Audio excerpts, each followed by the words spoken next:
L'astrophotographie paysagère est de plus en plus pratiquée par les photographes du monde entier, et ce, grâce aux dernières générations d'appareils photo, des réflexes numériques de plus haute sensibilité, ce qui est essentiel en conditions de faible luminosité.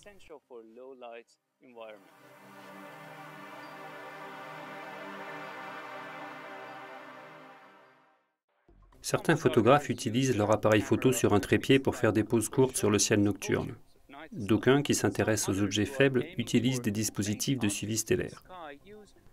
Ces montures vont des grosses montures équatoriales destinées aux gros télescopes, aux plus petits systèmes portables comme la Polari de Vixen, qui est un accessoire pour les réflexes numériques et peut être utilisé et emporté n'importe où à l'occasion d'un voyage.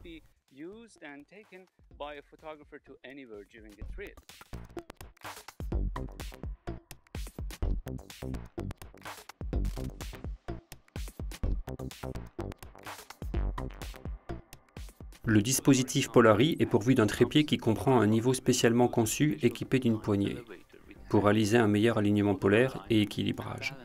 Le trépied Polari est tout à fait adapté pour un objectif grand angle, mais c'est aussi un trépied léger, idéal pour les voyageurs. Si vous envisagez d'utiliser des réflexes ou des objectifs plus lourds, utilisez un trépied plus stable et une plus grosse rotule ball, bien entendu.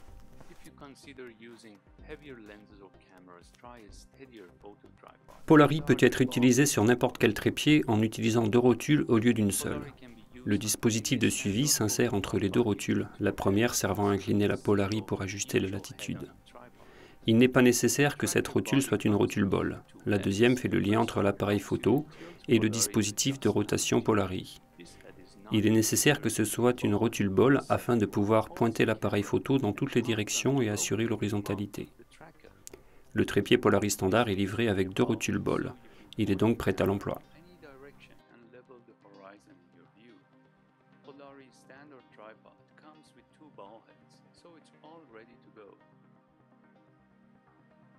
Le but principal de la Polari est de vous permettre de faire de longues poses du ciel, sans aucun filet stellaire.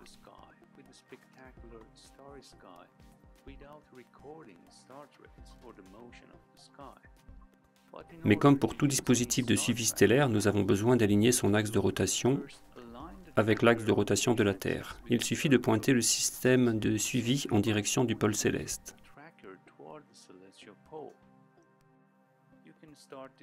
Vous pouvez commencer en ouvrant la boussole intégrée au dos de la Polari pour trouver le nord, ou le sud si vous êtes dans l'hémisphère sud. Puis mettez le trépied de niveau, tournez la Polari vers le nord, et inclinez de telle sorte que le repère de latitude corresponde à votre latitude.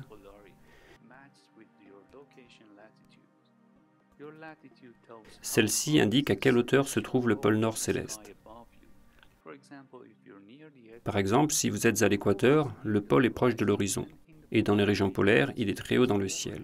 Quand vous mettez la monture en route, le repère de latitude s'éclaire faiblement, afin de vous permettre de le lire dans l'obscurité.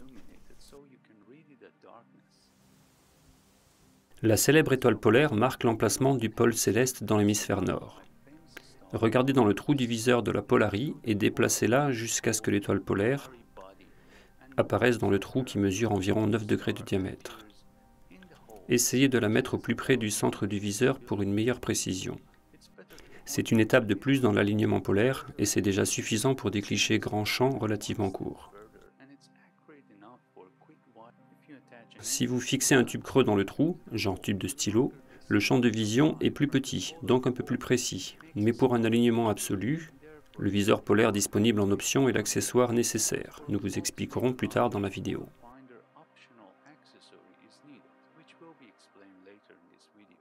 Quand vous faites des photos de paysages stellaires avec un simple appareil photo muni d'un objectif grand angle, Vous êtes généralement limité à des pauses de 15 à 30 secondes si vous voulez obtenir des étoiles ponctuelles, sans filet. Une pause plus longue montre la rotation de la Terre, c'est-à-dire la rotation apparente du ciel vue depuis le sol. Pour figer ce mouvement, nous utilisons la Polari ou des dispositifs de suivi similaires. Il existe plusieurs options sur la monture Polari.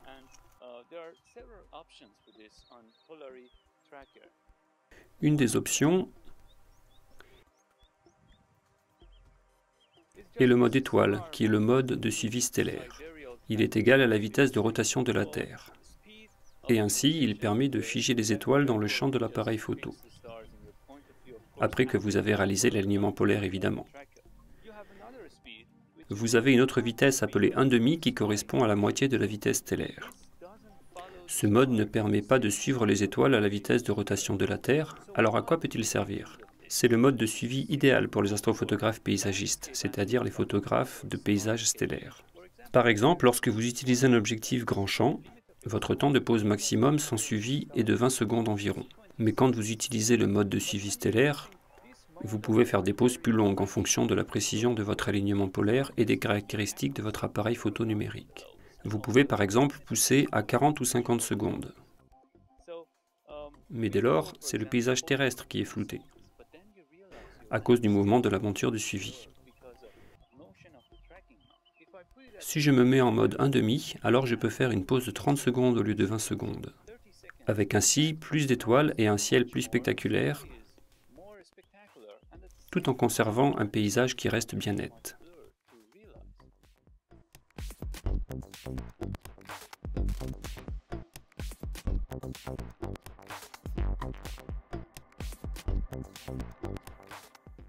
La Lune et le Soleil se déplacent toutes deux dans le ciel à des vitesses légèrement différentes de celles des étoiles.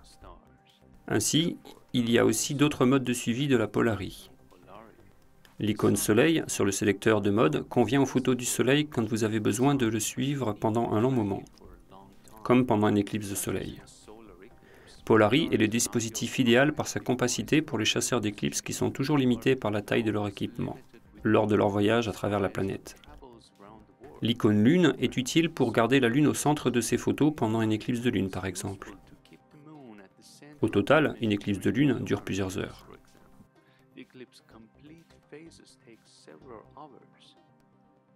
Pour des prises de vue de l'ordre d'une minute, la différence entre les modes étoile, soleil et lune n'est pas décelable. C'est pourquoi le mode étoile est le plus communément utilisé pour les photographies du ciel à grand champ, et le mode 1/2 pour l'astrophotographie paysagère.